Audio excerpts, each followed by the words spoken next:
بسم الله الرحمن الرحيم. الحمد لله رب العالمين، والصلاة والسلام على سيدنا محمد وعلى آله وصحبه أجمعين. أما بعد، أعوذ بالله من الشيطان الرجيم. بسم الله الرحمن الرحيم. إن تنصروا الله ينصركم ويثبت أقدامكم. صدق الله مولانا العظیم.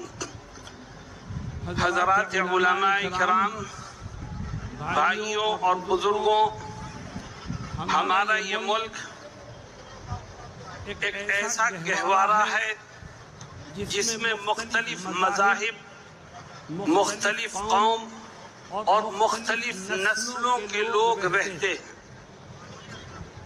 سوال یہ پیدا ہوتا ہے کہ مختلف مذاہب اور نسلوں کے لوگوں کے درمیان پیار و محبت اور الفت کو کیسے بڑھاوا مل سکتا ہے؟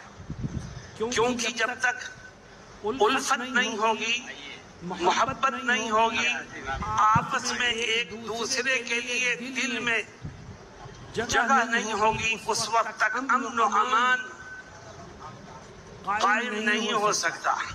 میرے دوستوں اور ساتھیوں، جناب رسول اللہ صلی اللہ علیہ وسلم نے ہمیں پیار و محبت اور الفت کو عام کرنے کے گر سکھائے ہیں۔ میں چاہتا ہوں کہ اس مختصر وقت میں آپ کے سامنے نبی کے فرمان کی کچھ جھلکیاں پیش کروں۔ پہلی بات یہ ذہن میں رکھیے کہ اس دھرتی کا مالک رب ذوالجلال ہے۔ انسانوں کے قلوب اسی کے قبضے قدرت میں ہیں۔ وہ جب چاہے لوگوں کے دلوں میں نفرتوں کو پیدا کر دے، اور وہ جب چاہے تو آپس میں الفت اور محبت کو پروان چڑھا دے۔ چنانچہ ایک حدیث میں نبی کریم صلی اللہ علیہ وسلم فرماتے ہیں، حدیث قدسی ہے کہ اللہ یہ کہتا ہے، انا ملک الملوک، انا مالک الملوک، قلوب الملوک بیدی۔ میں شہنشاہوں کا شہنشاہ ہوں، میں بادشاہوں کا بادشاہ ہوں، تمام حکمرانوں کے دل میرے قبضے میں ہیں۔ میں چاہوں تو اپنے بندوں کے لیے ان کے دلوں میں محبت کو، اپنائیت کو پیدا کر دوں، اور چاہوں تو اپنے بندوں کے لیے حکمرانوں کے دلوں میں نفرت اور عداوت کو جنم دے دوں۔ میرے دوستوں، اگر یہ چاہتے ہو کہ اس دیش میں پیار و محبت اور الفت کی ہوائیں چلے، اگر یہ چاہتے ہو کہ اس دیش میں بھائی چارے کو پروان چڑھایا جائے، تو آپ اپنے اندر تین خوبیاں پیدا کرو۔ میں اپنے مسلمان بھائیوں سے مخاطب، آپ ایک ایسا دین رکھتے ہیں کہ جو اللہ کی طرف سے عطا کیا گیا ہے۔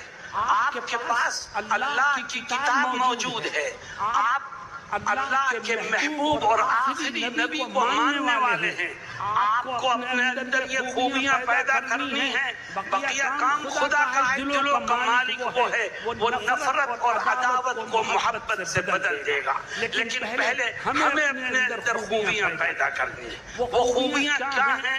میں حدیث کو مختصر کر کے پیش کرتا ہوں۔ نبی کریم صلی اللہ علیہ وسلم فرماتے ہیں، من سرہ ان يحب اللہ ورسولہ او يحبه اللہ ورسولہ فلیصدق حدیثہ اذا حدث وليؤدي امانته اذا اؤتمن وليحسن جار من جاوره او كما قال صلی اللہ علیہ وسلم۔ آقا فرماتے جو یہ چاہتا ہے کہ وہ اللہ اور رسول کا محبوب بنے، اور یاد رکھیے جو اللہ اور رسول کا محبوب بن گیا وہ ساری دنیا کا محبوب بن گیا، اور جس کے دل میں اللہ اور رسول کی محبت نہ ہو، یا جو خدا کا محبوب بننے سے محروم رہ جائے، دنیا والوں کے دلوں میں بھی اس کی محبت کبھی پیدا نہیں ہوگی۔ نبی کریم صلی اللہ علیہ وسلم فرماتے ہیں جو یہ چاہتا ہے کہ خدا اور اس کے رسول کا محبوب بنے وہ اپنے اندر 3 خوبیاں پیدا کرے. اور غور کیجئے یہ 3 خوبیاں جو یہاں ذکر کی جا رہی ہیں ان کا تعلق عبادات سے نہیں ہے، ان کا تعلق معاملات سے ہے. معاملات میں سدھار پیدا ہوگا تو ایک دوسرے کے دل میں احترام اور محبت کے جذبات پیدا ہوں. اس لیے پہلی خوبی فرماتے ہیں فَلْيَصْدُقْ حَدِيثَهُ إِذَا حَدَّثَ. اگر یہ چاہتا ہے کہ خدا اور رسول کا محبوب بنے تو اپنے اندر سب سے پہلی خوبی یہ پیدا کر کہ اس بات کا عہد کر لے کہ زندگی کے آخری سانس تک جب بھی بولوں گا تو ہمیشہ سچ بولوں گا.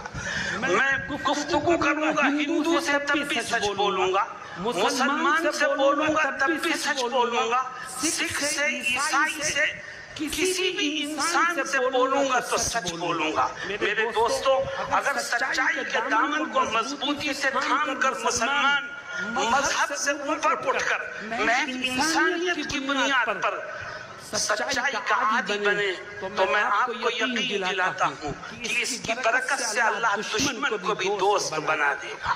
لیکن آج مسلمان جھوٹ بولنے، جھوٹی گواہی دینے اور بےایمانی کرنے میں ہر ایک سے آگے بڑھنے کی کوشش کرتا ہے. یاد رکھیے جب تک خدا کے احکام کی پابندی نہیں ہوگی اس وقت تک حالات بدلنے والے نہیں ہیں. اس لیے آئیے ہم یہ طے کریں کہ چاہے ہندو بھائی سے گفتگو ہوگی یا مسلمان سے، سکھ سے ہو یا عیسائی سے، جب بھی بولیں گے تو ہمیشہ سچ بولیں گے. اللہ کے نبی حضرت محمد